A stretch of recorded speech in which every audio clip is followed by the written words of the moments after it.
있습니다.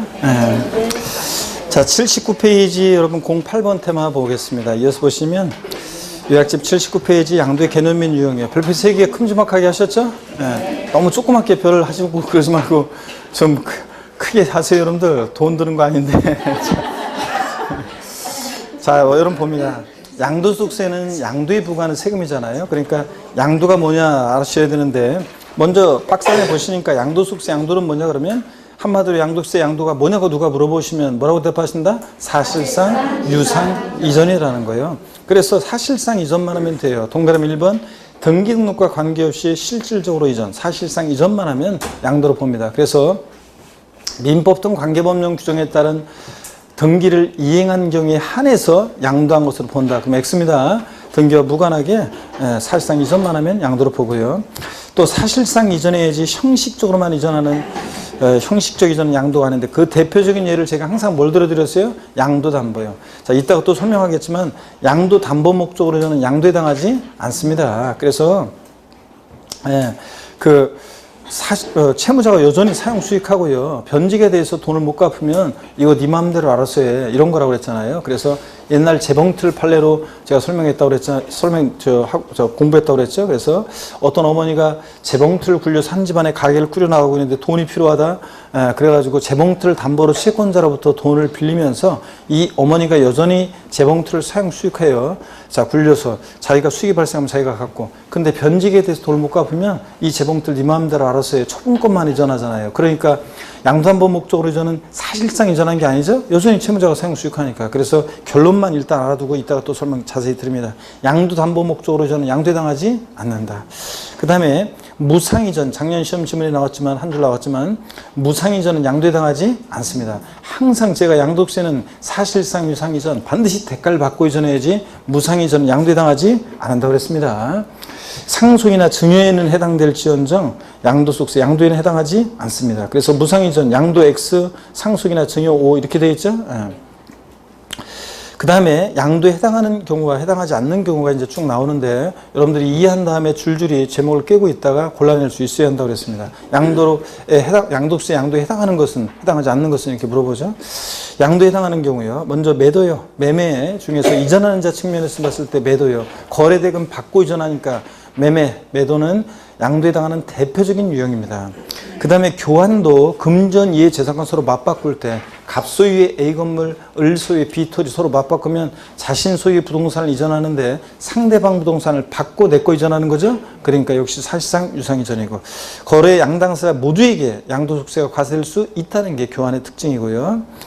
양가로 3번 법인의 현물 출자도 양도에 해당하죠. 출자자가 있고 새로 설립된 회사가 있습니다. 출자자가 부동산 현물로 출자합니다. 소유권 이전하고 설립회사로부터 뭘 받아요? 주식, 출자 지분을 받고 이전하니까 법인의 현물 출자도 양도에 해당한다고 그랬습니다. 동그라미 1번은 옛날 시험에 나왔던 판례 내용인데요.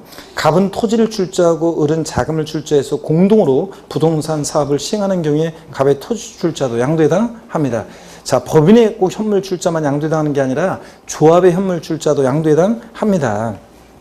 그래서 여러분요, 그 조합의 현물 출자하는 것은, 조합의 현물 출자하는 것은,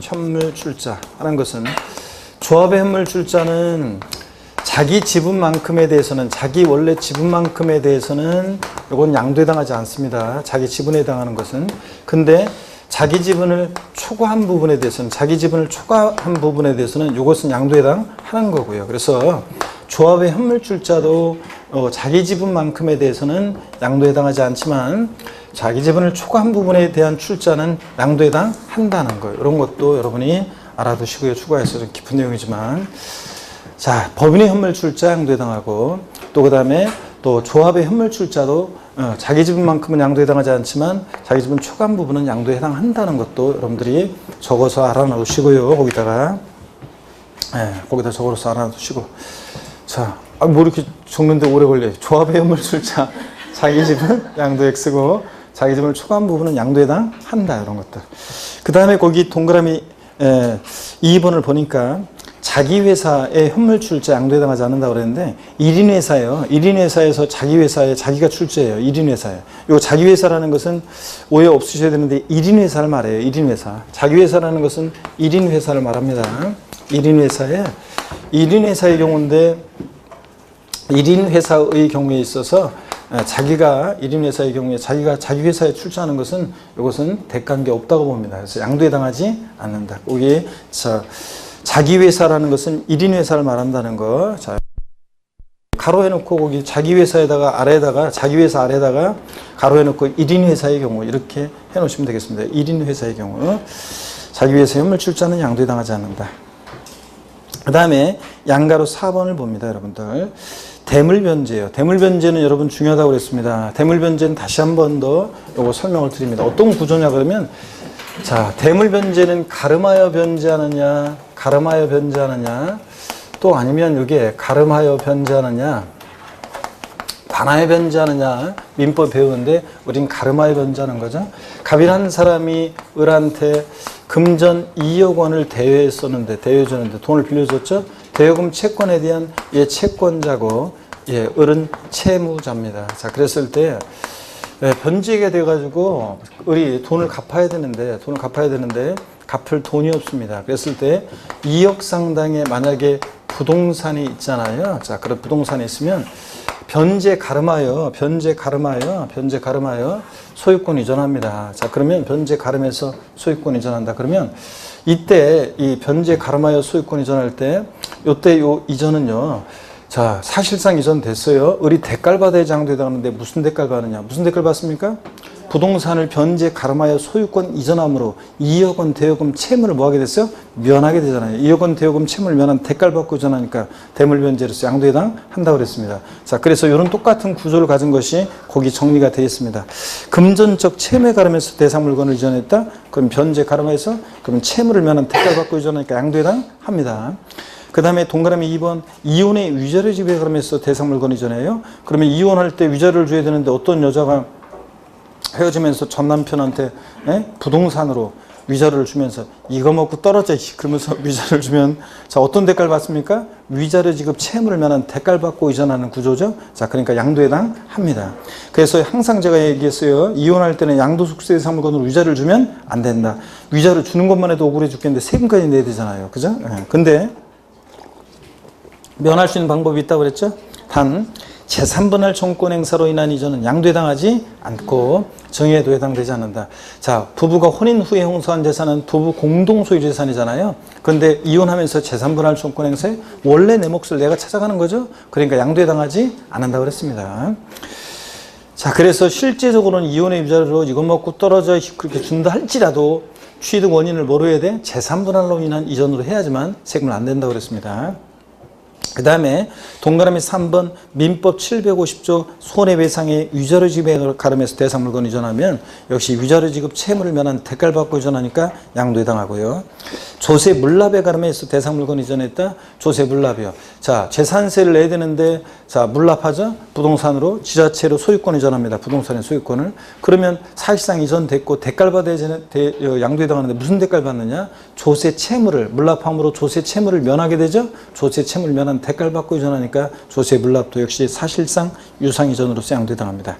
박스 안에 보니까 1세대 1주택 비과세 요건을 충족한 1세대 1주택을 대물변제요. 이혼의 위자료로 이전했다. 그러면 대물변제는 양도에 해당하지만 1세대 1주택 비과세 요건을 갖췄으니까 양도소득세는 과세되지 않는다. 이런 것들. 자, 대물변제 이런 것들 유형으로서 양도에 해당하는 것. 다 시험에 나왔던 것들이고요. 수용 봅니다. 수용, 강제적으로 매매가 이루어져도 토지 소유자가 수용권자한테 토지 소유권을 이전합니다. 그러면 사실상 이전됐고 대가를 받아야 되는데 무슨 대가를 받느냐?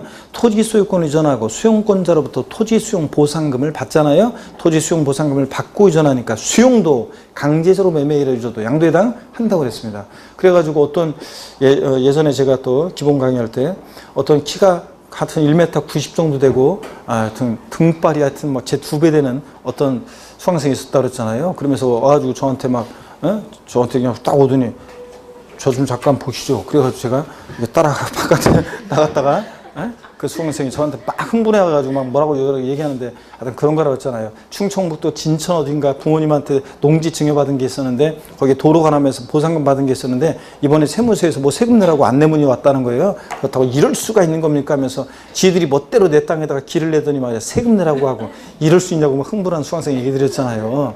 예? 그래서 나한테 부사리만 먹고서 자 수용도 보상금 받고 이전하니까 자 양도해당 한다고 그랬습니다. 강제로 매매로줘도 부담부증이에요. 여러분들이 지겹다고 할 때까지 설명드린다고 했었죠. 그래서 부담부증에 지난번에도 계속 설명드렸는데 또 설명드리겠습니다. 자 보시면 부담부증이에요. 취득세와 묶어서 같이 또 부담부증을 또 한 번 설명을 드리겠습니다. 여러분 여기 봅니다. 부담부증여. 이 사례가 부담부증여를 딱 보면 그냥 단어를 보는 순간 아니면 그 부담부증여라는 예를 보는 순간 그 지문을 보는 순간 이 예가 떠올라야 되는데 부담부증여. 부담 있는 증여라는 거죠. IF 잘 모르시는 분들은 잘 보세요. 부담부증여. 갑이라는 사람이 자 있고 을이는데 시가 5억 상당의 토지를 갑이 을에게 증여하는데 증여자 갑이고 증여를 받는 수증자 을이 있습니다. 자 그랬을 때 5억 상당 토지를 증여하는데 여기에 갑이 이 토지를 담보로 은행에서 빌려 쓴 3억 원의 차입금이 있습니다. 저당권이 설정되어 있을 때 이런 부담이 있는 증여를 했을 때 수증자가 알았어. 아니 그러니까 증여자가 수증자한테 야 내가 5억 상당 토지를 증여하는데 받을래? 어휴 그래. 근데 그 토지를 담보로 은행에서 3억 원 빌려 쓴 거 그건 네가 좀 갚아줘야 되는데 미쳤냐 그런 사람이 없이 알았어 내가 알아서 갚을게 그러죠. 수증자가 알았어 내가 알아서 갚을게 그 말은 수증자가 이 증여자가 갚아야 할 돈 3억 원 채무를 인수하기로 했다는 얘기입니다. 자 그랬을 때 증여자 수증자 내들 세금관계를 말해봐라 그러면 증여자는 수증자가 인수하는 이 채무 인수액 상당액 3억 부분에 대해서는 양도소득세를 계산해서 납부할 의무가 있다고 그랬죠. 양도에 해당하려면 반드시 대가를 받고 이전해야 되는데 증여자가 공짜로 이전했는데 무슨 대가를 받았냐. 자 자신이 갚아야 할 돈 3억 원을 수증자가 인수해 대신 갚아주니까 증여자는 3억 원만큼 채무를 뭐 하게 됐어요? 면하는 대가를 받고 이전하니까 요 채무 인수액 상당액 부분은 양도세 양도에 해당한다고 그랬습니다. 자 그 다음에 그래서 3억 원의 양도세 내는 건 아니고 부담부증여시 양도세 계산 방식이 있는데 3억 부분에 대해서 양도세 계산해서 납부할 의무가 있다. 그 다음에 채무 인수액 상당액은요. 여기 증여자 입장에서 보면 양도에 해당한다고 그랬고 자 채무 인수액 상당액은 3억 원은 증여자 입장에서 보면 이것은 양도에 해당하는 금액이라고 했습니다. 그죠? 양도에 해당하는 금액이다. 그래서 제가 이런 거 얘기 드렸잖아요. 요 부담부증여 요 사례에서 요 사례 이렇게 해놓고 다음 중 양도소득세 양도에 해당하는 금액은 얼마인가? 1번 5억, 2번 3억, 3번 2억, 4번 1억, 5번 5천만 원 이런 식으로 문제를 내면 수강생들이 계산 문제인 줄 알고 안 풀고 지나간다고 그랬잖아요. 자, 요 사례에서 양도에 해당하는 금액은 얼마인가? 얼마요? 3억 원. 요 3억 원이 채무인수액 상당액은 양도에 해당하는 금액입니다. 근데 요거 취득세 입장에서 보면 취득세는 자, 을 입장에서 보세요. 을 입장에서 보면 취득세는 유상무상 불문하고 과세하기 때문에 5억 전체에 대해서 취득세가 부과돼요. 다만 적용되는 세율이 달라지는데 이 채무인수액 상당액 부분은 요거는 취득세 입장에서 보면 뭐라고요? 유상으로 취득한 것으로 보고 그래서 유상취득에 대한 세율이 적용됩니다. 유상취득한 것으로 보고 근데 수증자 입장에서 또 한번 보겠습니다. 수증자는 저 채무인수액 3억 원 뺀 나머지요. 5억에서 채무인수액 갚아야 하는 돈 뺀 나머지 부분이요. 채무인수액 이외 자산 부분에 대해서는 그러니까 요 사례에서는 5억에서 3억 뺀 2억 부분에 대해서는 채무인수액 이외 자산 부분에 대해서 수증자는 뭐가요? 증여세가 부과될 수 있고 공짜로 받았으니까. 근데 취득세 입장에서 보게 되면 자 채무인수액 이외 자산 5억에서 갚아야 하는 돈 3억 뺀 여기 안 보는 분도 계시네. 5억에서 3억 뺀 나머지 2억 부분은 보다 공짜로 받았으니까 뭐가요?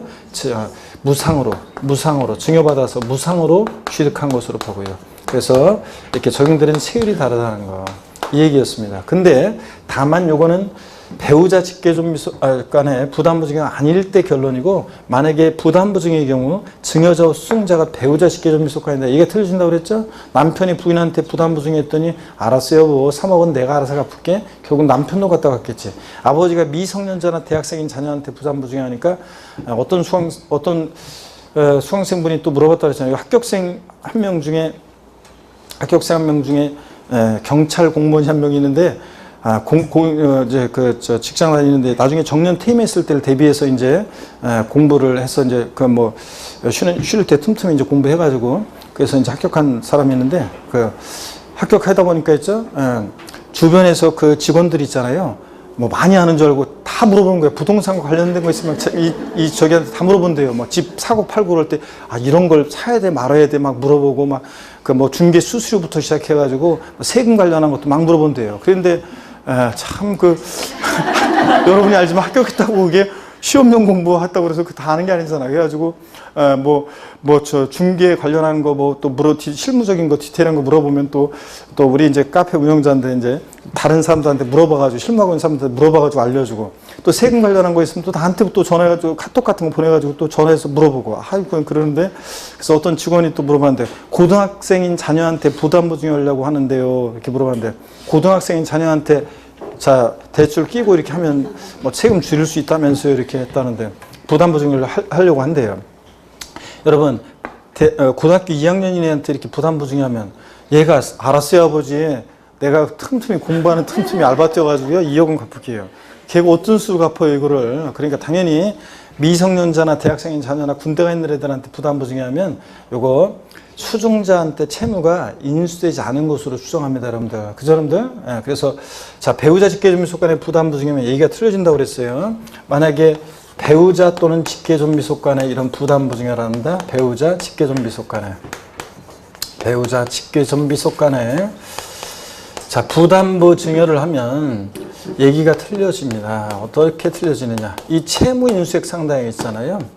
수중자가 인수하는 저 채무인수액 상당액의 3억 부분은 채무인수액 상당액 저 3억 부분은 수중자에게 인수되지 않은 것으로요. 인수되지 않은 것으로 어떻게 합니까? 추정한다 그랬습니다. 본다가 아니에요. 하여튼 양도소득세에서는 추정한답니다. 무조건. 나왔다 그러면 양도세에서는 추정이고 취득세에서는 뭐만 것으로 본다. 간주한다고. 자, 그럴 때 수중자 인수되지 않은 것 추정합니다. 인수가 돼야지만 증여자 입장에서 보면 3억 원만큼 채무 면한 대가를 받았다고 보는 건데 인수되지 않은 것으로 추정하니까 결국은 5억 저 사례 같으면 5억 전체를 증여하는 것으로 추정합니다. 그래서 5억 전체가 증여에 해당하고요. 양도에 해당하지 않습니다. 다만 근데 추정이니까 반대 증거 있으면 깨질 수 있죠. 배우자 직계존비속 간에도 채무 인수 사실이 객관적으로 입증이 되는 경우에는 채무 인수가 객관적으로 입증이 되는 경우에는 양도로 보는 경우도 있다고 그랬습니다. 그래서 제가 신혼부부 자녀한테 주로 집 사줄 때 신혼부부 자녀 정도 돼야지 요거 채무를 인수할 만한 능력이 된다고 그랬잖아요.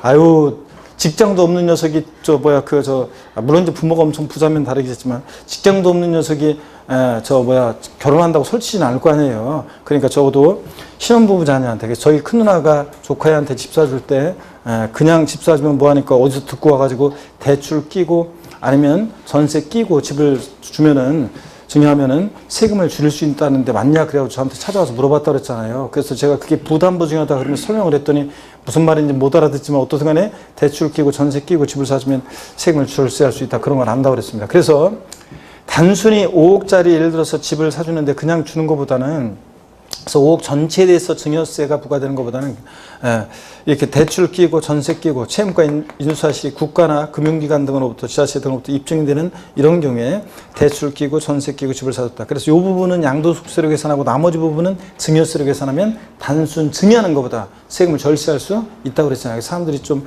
반드시 유리한 건 아니지만 대체적으로 그래서 유리하기 때문에 많이들 이용한다고 그랬습니다. 하여튼 결론이요. 배우자 또는 직계존비속 간의 부담보증여는 항상 양도소득세 과세되지 아니한다. X라고 했죠? 항상은 아니고 채무인수사실이 입증되면 양도로 보는 경우도 있다. 원칙은 증여로 추정하지만. 자, 이런 것들이요. 자, 그 다음에 교재를 보겠습니다.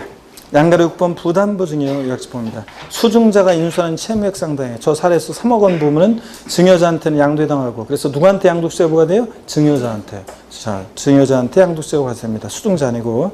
그럴 때 수중자는 채무 인수액 상당액 부분은 유상 취득한 것으로 보고, 그래서 유상 취득에 대한 세율이 적용되고, 채무 인수액 이외 자산은 증여에 해당하는데 수증자한테 취득세 입장에서 보면 무상 취득한 것으로 보고. 그죠, 여러분들? 요 요약집 요 내용이. 자, 채무 인수액 이외 자산은 공짜로 받았으니까 취득세에서는 무상 취득으로 보고요. 동그라미 3번. 배우자 직계존비속 간의 부담보증여는 채무 인수액 상당액은 수증자에게 인수되지 않은 것을 뭐한다? 추정합니다.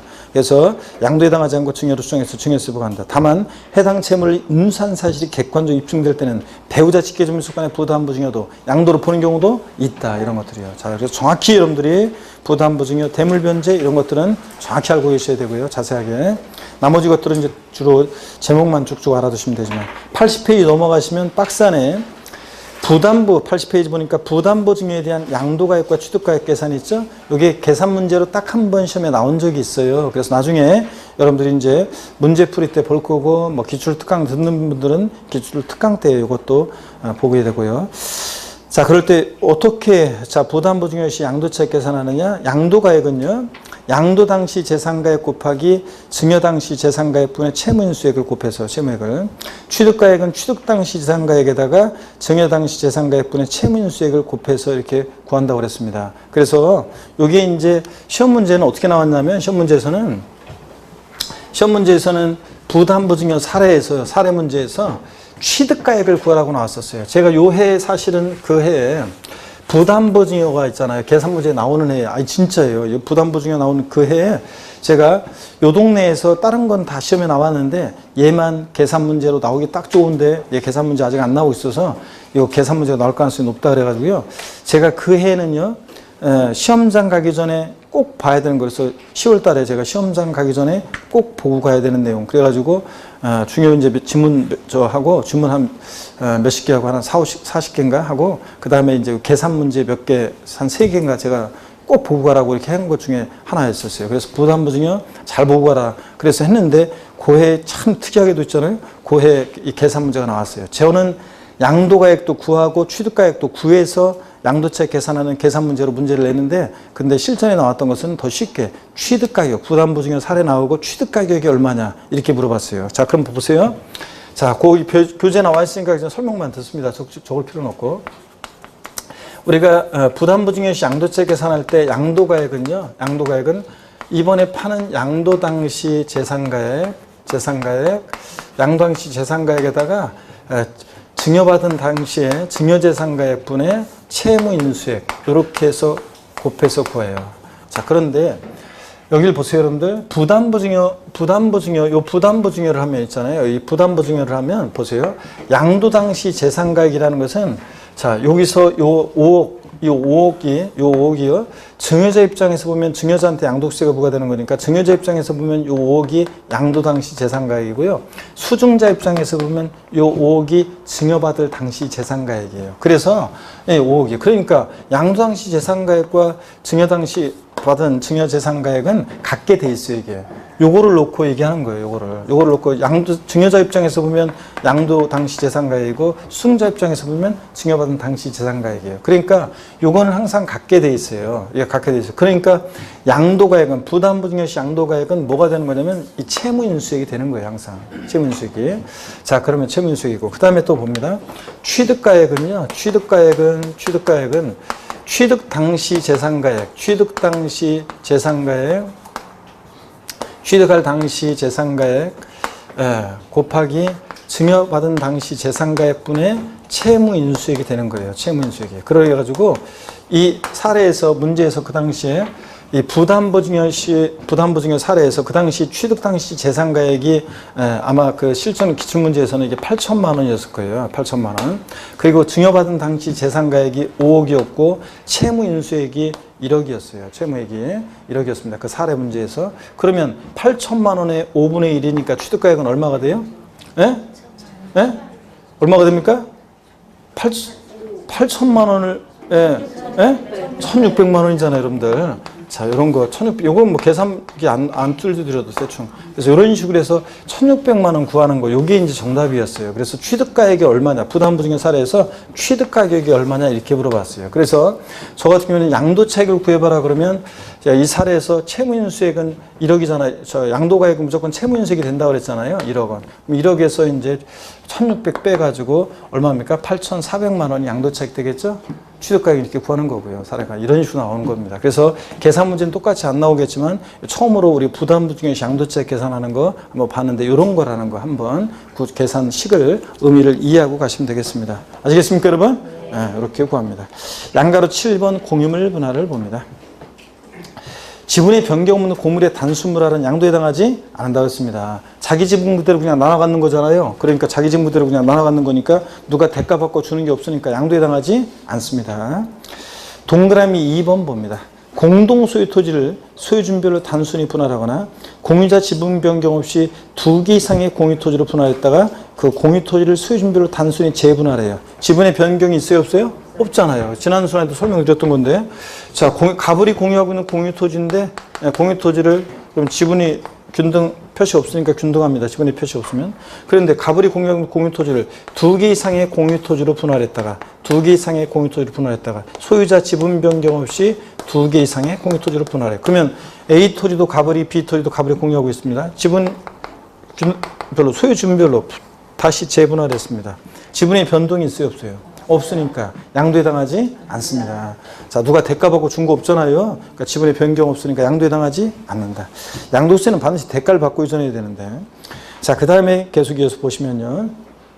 동그라미 3번입니다. 지분이 변동하는 고물 분할의 경우에 지분 감소로 변동될 때 유상 이전이면 양도에 해당한다고 그랬습니다. 공유지분권 대가를 받고 이전하니까. 그래서 여기 보세요, 여러분들. 가불이 공유하고 있는 부동산을 그러면 지분의 표시 없으면 균등한 건데 가불이 공유하는 부동산을 분할하였다. 그러면 자기 지분 그대로 나눈 거니까 이렇게 지분의 변경 없는 단순 분할은 자기 거 자기가 그냥 가져간 거니까 원래 자기 것을 그러니까 양도에 해당하지 않는다. 그런데 지분이 변동하는 고물 분할 가불이 공유하는 부동산을 갑 60 원래 50%씩이었을 텐데 이걸 갖다가 갑 60을 40% 지분으로 분할했다. 그러면 갑은 종전 지분보다 10% 늘어났고 을은 줄어들었잖아요. 이렇게 지분이 변동하는 공유물 분할의 경우에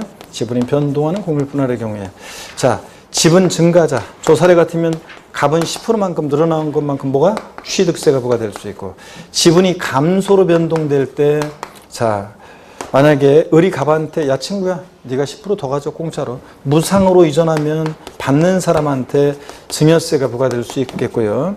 증여세가 부과될 수 있겠고. 그런데 자 유상 이전 대가를 받고 공유지분권 10%를 이전했다 을이 갑한테 그러면 양도에 해당한다고 그랬습니다. 자 그래서 다시 보세요. 지분이 변동하는 고물 분할의 경우에 지분 감소로 변동될 때 유상 이전이면 양도에 해당한다는 얘기입니다. 예? 을이 공유지분권 10%를 받고 이전한 거잖아요. 대가 받고. 그러니까 양도에 해당합니다. 을이 갑한테요. 그러니까 을이 양도세 납세무자가 되는 거죠. 예. 자, 이런 얘기예요. 그래서 지분의 변경 없는 결론만요. 알아두시면 돼요. 지분의 변동 없는 공유물의 단순 분할은 양도에 해당하지 않는다. 원래 자기 거 자기가 찾아간 거니까. 근데 지분이 변동하는 공유물 분할의 경우에 지분 감소로 변동될 때 유상 이전, 대가 받고 이전하면 양도에 해당한다. 이 결론만 알면 되는데. 그 다음에 양가로 8번 공매 경매요. 강제적으로 매매가 이루어져도 공매나 경매도 양도에 해당한다고 그랬습니다. 어떤 주부 수강생이 물어봤다고 그랬잖아요. 자기 친구 여기 이 부분 강의했는데 쉬는 시간에 저 찾아와서 제 친구 얘기인데도 좀 물어봐도 될까요? 네, 괜찮아요. 제 친구 얘기인데도 괜찮아요? 네, 괜찮아요. 네. 자, 아니 그러면 제 친구가 사업이 지금 잘못돼가지고 집이 지금 막 경매 넘어가는 상황이 되는데 넘어갈지도 모르는데요. 그런 때도 양도세가 부과될 수 있다는 건가요? 네, 그럴 수도 있죠. 아니 사업이 망했는데도요? 하면서 막 물어봤던 수강생이 따랐잖아요. 실제 과세되는 건 변론이라고 그랬죠? 1억에 산 건데 7천만 원에 경락이 됐다. 그러면 마이너스 3천이잖아요. 그러니까 양도세는 과세되지 않는 거고. 하여튼 우리는 양도소득세가 실제 과세되느냐 안 되느냐 변론으로 하고 사실상 유상 이전이 아니냐만 따지잖아요. 공매 경매도 공매대금 경락대금 받고 이전하는 거니까 사실상 유상 이전으로서 양도에 해당한다. 그 다음에 다만 요거요. 시험에 2번 나왔죠. 26, 27에 경매된 자산을 자기가 재취득하는 경우는 양도에 해당하지 않는다. 그래서 요거 지난 3, 4월 과정에서도 말씀을 드렸었습니다. 어떤 거였냐면 경매된 자산을 자기가 재취득하는 경우 요거 이런 거라고 했습니다. 갑이라는 사람이 있고 을이 있는데 갑이 어떤 부동산을 담보로 돈을 빌렸습니다. 얘 채무자고 그 다음에 채권자입니다. 채권자고. 그런데 채권자고. 근데 이 부동산은 채무자 소유가 아니라 병이라는 사람 소유입니다. 이럴 때 병을 우리가 민법에서 뭐라고 한다? 물상보증인. 자, 그럴 때 채무자가 돈을 안 갚으니까 채권자가 이 부동산을 경매에 넘겼죠? 경매에 넘기겠습니다. 그랬을 때 경매에 넘어간 이 자산 병 입장에서는 이게 웬 날벼락이냐 그래가지고 경매 남의 손에 절대 못 넘어가게 내가 그냥 이건 무조건 내가 그냥 다시 이거 어떻게 마련한 부동산인데 남의 손에 넘어가게 내가 이거 좀 빌려주고 타인의 채무에 담보로 제공하고 사용대가 좀 받으려고 했다가 이게 웬 날벼락이냐 그래서 병이요 경매에 참여해서 자기가 재취득합니다. 자, 그랬을 때는 양도에 당하지 않는다고 그랬습니다. 자, 여기서 자기가 재취득할 때 자기는 여러분 집에 있는 사랑하는 그 자기도 아니고 왼수 그 자기인가? 하여튼 사랑하는 그 자기도 아니고 도자기도 아니고 채무자 자기도 아니고 채무자는 경매에 참여할 수 없죠? 채무자 자기도 아니고 누구다? 물상보증인 자기라 재취득하는 경우에는 양도에 당하지 않는다고 그랬습니다. 여러분들. 그랬죠? 이거? 자, 이렇게 해서 양도에 해당하는 경우들 여러분들이 쭉 줄줄이 다 꿰고 있어야 돼요. 매매, 매도, 교환, 법내 현물출자, 대물변제, 수용, 부담보증여 이런 것. 또 공매, 경매 이런 것들. 지분이 변동하는 공일 분할 이런 것들은 양도에 해당한다는 거 줄줄이 꿰고 있어야 되고요. 그 다음에 양도에 해당하지 않는 경우 2번을 봅니다. 양도에 해당하지 않는 경우. 무상이전은 양도에 해당하지 않습니다. 반드시 대가를 받고 이전해야지. 무상이전은 양도에 해당하지 않는다. 그 다음에 양도 담보 목적으로 이전은 양도에 해당하지 않는다고 그랬습니다. 자, 여전히 채무자가 사용 수익하고 그러니까 사실상 이전하는 게 아니니까. 근데 다만 채무 불이행 등의 사유로 변제 충당, 매각할 때는 양도에 해당한다고 그랬습니다. 채권자가 이걸 팔아가지고 자기 채권 만족 없고 나머지 채무자한테 돌려줄 때, 그죠? 이럴 때 완전히 이거는 대가받고 제3자에게 넘어가는 거니까 양도 담보 목적 28회 시험 때 다음 중 양도소득세 양도에 해당하는 것은 물어봤을 때 정답 지문이 양도 담보 목적으로 채권 담보 목적으로 이전된 자산이 채무 불이행 등의 사유로 변제 충당하는 경우에는 양도에 해당한다. 매각되는 경우는. 딱 알아두시고요. 자, 환지 처분 등 봅니다. 환지로 인해서 지번이나 지목이 변경되는 경우 양도에 해당하지 않고 동그라미 2번 일단 볼게요. 보류주로 충당되는 경우 양도에 해당하지 않는다고 그랬습니다. 이건 정책적 목적으로 그런다고 그랬어요. 여러분 자 한번 보세요. 정책적 목적으로 그런데요. 이 부담보증을 많이 적어드렸으니까 일단 지우고 여기 보세요 여러분들. 또 우리가 요건 이런 거라고 그랬습니다. 환지 처분. 자 여기 보시면 여기 지역이 도시별법에 의한 개발사업 벌어지는 지역인데 갑이라는 사람이 A 토지 소유자예요. 사업이 시작되면 사업 시행자로 갔다가 사업이 종료하게 되면 사업지구내 다른 토지로 환지받는다고 그랬습니다. 그럴 때 환지받을 때 A- 환지받을 때 사업 시행자에서 원토지 소유자로 이렇게 소유권 이전해 줄 때 요때 요 이전은 양도에 해당하지 않는다고 그랬습니다. 하여튼 환지 처분으로 지번이 변경되는 경우 우리가 그렇잖아요. 환지 받게 되면 나중에 지번도 바뀌잖아요. 요때 요 이전 양도에 해당하지 않고 또 원토지 소유자들이 사업 시행자에게 토지 소유권을 이전했는데 요 토지가 만약에 보유지에 충당되는 토지다. 공익적 목적에 쓰려고 보류해 놓는 공공용지나 공사비용에 대체하기 위한 채비지를 말하는 건데, 예, 보유지에 충당된다? 토지 소유권 이전했던 이 토지가 그러면 요때 요 이전은 양도에 해당하지 않는다고 그랬습니다. 요거 여기를 보세요. 공짜로 이전하냐고요? 아니에요. 다 대가 받고 이전하는 거지. 그러면 양도에 해당하지 해야 되는데 왜 양도에 해당하지 않냐고 하냐면요. 자, 여러분요. 정책적 목적으로 그래요. 자, 도시개발사업 같은 거 진행하면서 원토지 소유자와 사업시행자 내부적으로 왔다 갔다 하는 것에 세금을 부과하면 그만큼 절차가 늦어지고 사업비용 증가하기 때문에 정책적 목적으로 환지 처분으로 지번 변경되거나 보류지로 충당되는 경우에 양도에 해당하지 않는다 이렇게 봅니다. 자, 그 다음에 다만 동그라미 1번에서 박스 안에 팁박스 내용을 봅니다. 다만 환지 처분 시 교부받은 토지 면적이 환지 처분에 의한 권리 면적보다 감소된 면적에 대해서 금전적으로 보상을 받은 경우, 즉 감한지 경우 양도로 본다는 것도 다 여러분들이 알아두셔야 됩니다. 체크해서. 자, 보시면 하여튼 제가 요약집을 다 특별히 뭐 테마별로만 별표시끔 해드리고 일일이 그 부분에 별표시하라는 말은 하지 않고 하고 있습니다. 하이라이트부터 키워드에 다 표시되어 있고 막 등등 그러기 때문에 그러니까 여러분이 읽다가 이거 나 헷갈리는데 잘 몰랐는데 그럴 때 알아서 여러분들이 체크하시고 보시면 됩니다. 이거는 중요하지만 나는 당연히 이건 내가 알고 있어. 그런 거는 안 하셔도 되는 거고요. 아셨죠, 여러분들? 그거 알아서 여러분들이 하시기 바랍니다, 줄을. 그러면 여러분 보세요. 이거 금방 지금 읽은 얘기는 어떤 거냐면 이런 거라고 그랬습니다. 예를 들어서 이 지역이 도시개발 사업 벌어지는 지역인데 갑이라는 사람이 예를 들어서 권리 면적이 100제곱미터예요. 그런데 사업이 시작되면 사업 시행자로 갔다가 사업이 종료돼서 환지를 받았는데 80제곱미터로 환지받았다. 자, 을이라는 사람은 권리 면적이 예를 들어서 40제곱미터였는데 얘 또 사업 시행자로 갔다가 나중에 환지받았는데 80제곱미터로 환지받았다. 이대로 끝나면 안 되겠죠? 청산 절차를 거치는데 갑은 100제곱미터에서 80제곱미터로 줄었으니까 20제곱미터만큼을 사업 시행자에게 뭐 한 거예요? 양도한 거고 얘는 청산금을 부담해야 돼요? 수령해야 돼요? 네? 줄어든 만큼 수령해야죠? 청산금을 수령합니다. 자, 환지 권리가 얘는 줄어들었죠? 가만지. 환지 권리 줄어든 가만지. 자, 얘는 40에서 을은 80제곱미터 받았으니까 40제곱미터만큼을 얘는 새롭게 취득한 거고 그 다음에 얘는 청산 절차 들어갔을 때 청산금을 부담에 대해 수령해야 돼요. 자, 우리가 청산금 부담이요. 서민들이 재개발 지역에 청산금 부담이 부담돼서 못 들어가잖아요. 이게 부담돼서 못 들어가잖아요. 그래서 자, 환지 권리 늘어났습니다. 증환지요. 자, 그랬을 때 거꾸로 보시면서 이해하면 한 번 정도 이해하면 된다고 그랬습니다. 여기 보시면 환지 권리 늘어난 증환지는 늘어난 것만큼 청산금 부담하고 부담에 대해서 뭐가 뭐가 돼? 취득세가.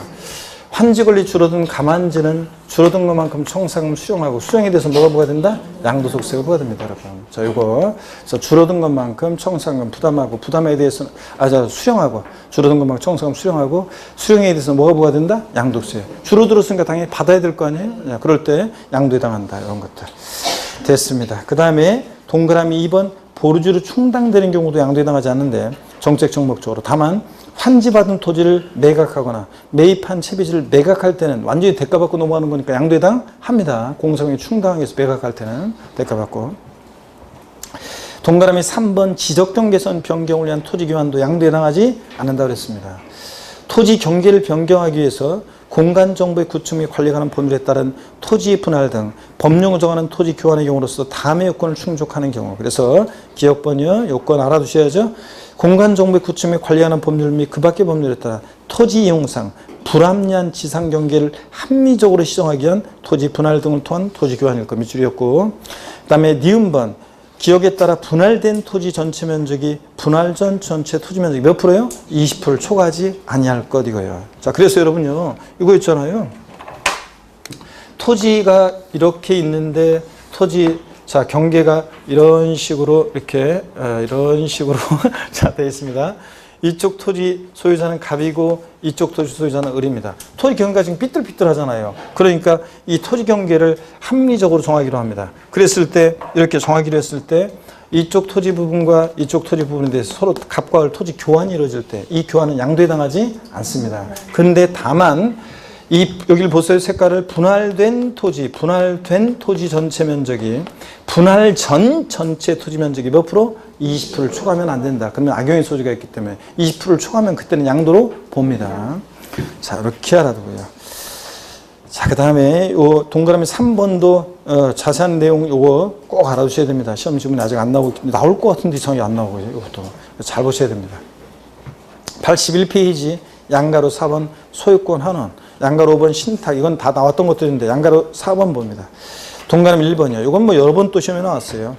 매매 원인 무효소에 의해서 매매 사실이 원인무효로 판이돼서 소유권이 환원되는 경우 양도에 해당하지 않는다. 그래서 어떤 사람들이 부동산 거래했는데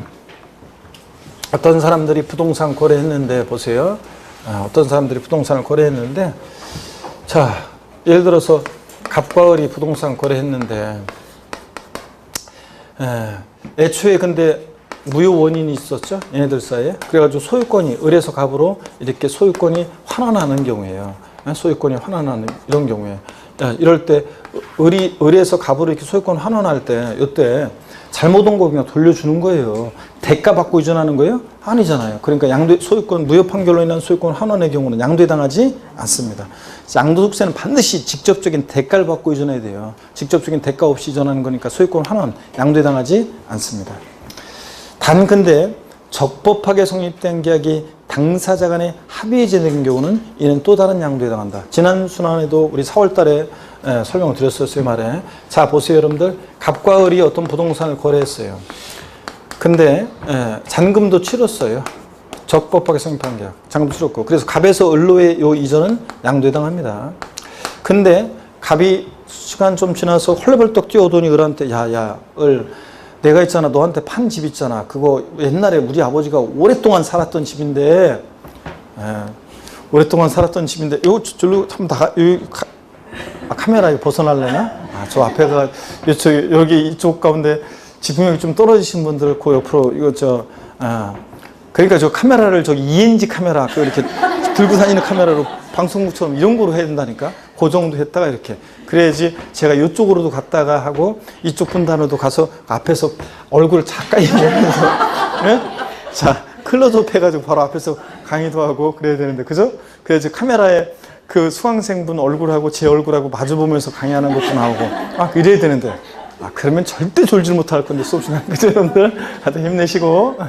자, 봅니다. 자, 그래서 그러면 그럼 여성 수강생들이 너무 화장하는데 시간을 너무 뺏길려나? 자, 봅니다. 자, 갑에서 을로의 이전도 양도고요. 그 다음에 또 보세요. 근데 이 친구가 오더니 우리 아버지가 오랫동안 살았던 집을 너한테 판 거잖아. 근데 너한테 팔고 나서 그날부터 그냥 아버지가 꿈에 보이는 것이 도저히 안 되겠다. 이거 팔지 말라는 계시 같다. 우리 모르는 처지도 아닌데 없던 걸로 하자. 그래. 적법하게 성립한 계약이 당사자 합의의 죄로요. 그래. 소유권 이전합니다. 이때 요 을에서 갑으로 요 이전은 또 다른 양도에 해당한다. 그런 얘기입니다. 아시겠습니까, 여러분? 적법하게 성립한 계약이 당사자 합의의 죄로 이전할 때는 이는 또 다른 양도에 해당한다. 이런 거예요. 한번 이해하시고, 동그라미 1번이 중요한 거고 2번은 한 번 정도 알아두시고, 양가로 5번도 또 시험에 또 나왔던 것들입니다. 신탁이요. 명의신탁 포함해서 신탁으로 인한 소유권 이전 양도에 해당하지 않습니다. 믿고 맡기는 것뿐이에요. 직접적인 대가 받고 사실상 이전하는 게 아니에요. 네? 사실상 이전이 아니라 믿고 맡기는 것뿐이니까 양도에 해당하지 않습니다. 또 박스 안에 법원의 확정 판결에 의해서 신탁 해지를 원인으로 소유권 이전 등기하는 경우도 양도에 해당하지 않습니다. 그래서 이것도 믿고 맡았다가 신탁계약 해지로 돌려주는 거니까 양도에 해당하지 않습니다. 결론이요. 신탁, 거기 소유권 환원 제목에다가 여러분이 형광펜이나 볼펜으로 소유권 환원, 또 신탁. 자, 여기다가 여러분이 또 형광펜을 줄고 꺼내 있겠어. 하여튼 신탁, 소유권 환원 들어있으면, 지문 들어있으면 양도에 해당하지 않습니다. 신탁, 소유권 환원 양도에 해당하지 않고요. 그 다음에 계속 이어서 봅니다. 박스 안에 보니까 기타 양도로 보지 않는 경우 판례와 통칙이요. 동그라미 1번이요. 명의신탁이 해지돼서 신탁자 명의로 소유권 이전 등기가 격려된 경우에 요거 양도에 해당하지 않습니다, 여러분들. 동그라미 2번 보면요. 신탁 들어있으면 하여튼 양도에 해당하지 않는다 그랬잖아요. 금방 말씀드렸고. 채권 담보 목적으로 소유권 이전 등기했다가 담보 사유 소멸로 환원된 경우요. 자, 양도담보 같은 거 있잖아요. 여러분들 양도담보 같은 거. 갑에서 을로 자, 이렇게 여전히 갑이 채무자가 사용 수익하고요. 변제가 돼서 돈을 못 갚으면 네 마음대로 알아서 해. 처분권만 이전됐어요. 그랬다가 나중에 양도담보 목적으로 이전했다가 나중에 채무자가 돈을 갚아요. 변제기에. 그러면 담보 사유가 소멸됐잖아요. 그죠? 그래서 양도담보 목적으로 이전됐던 것이 담보 사유 소멸로, 채무 변제하면 담보 사유가 소멸돼서 다시 소유권이 을에서 갑으로 이렇게 환원합니다. 이때는 관념적으로 처분권 갔던 거 다시 온 거니까 일단 양도에 해당하지 않습니다. 다만 이제 채무불이행 등의 사유로 변제 충당할 때, 채무불이행 등의 사유로 변제 충당한다. 채무불이행 등의 사유로 이때 이제 충당한다는 것은 매각할 때요. 채무불이행 등의 사유로 매각할 때, 이때는 양도에 해당한다고 그랬습니다. 제3자에게 매각할 때는, 이때는 이제 양도에 해당하는 거고요. 자, 그래서 요 얘기, 처분권 갔던 거, 양도담보된 자산이 채무불이행 등에서 변제 충당하는 것은 양도에 해당하지만 담보사유 소멸로 돈 갚아서 다시 처분권 오는 것은 양도에 해당하지 않습니다. 그 다음에 동그라미 3번이요. 배우자 또는 직계존비속의 재산을 양도했다. 아까 말씀드렸던 거예요. 겉모습은 양도지만 거래 내용을 실질적으로 들여다보니까 에이 무슨 한 입을 돕고 자라는 부모 자식 간의 양도냐. 증여로 추정해서 정했을 불가합니다.